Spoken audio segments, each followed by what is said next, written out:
ถ้าว่าอาจารย์ต้องแลกทั้งทรัพย์สมบัติและชะตากรรมของลูกเมียตนให้ภารกิจใดหนึ่งอาจารย์จะแลกบ่อาจารย์จะแลกบ่เจ้ากำลังตั้งคำถามยากให้ข่อยบ่ บ่ลูกบอกกล้าลูกอยากให้พ่อเข้าใจลูกแจ้งเวลาที่ได้อยู่ข้างพ่อบอกให้ลูกตายลูกก็จะตายบอกกล้าที่จะต้านคืนพ่อและประเทศชาติที่พ่อหักหมดหัวใจ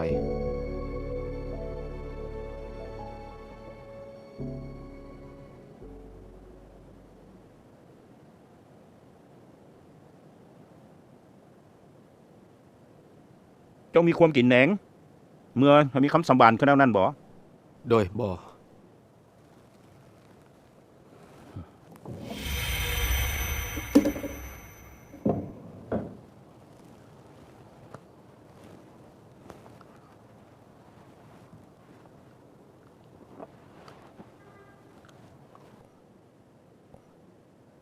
ข่อยอยากให้เจ้าคิดดีๆละเอียดถ้าเจ้าอยากถอนคำสัมบานนั่นไว้ก็บ่เป็นหยัง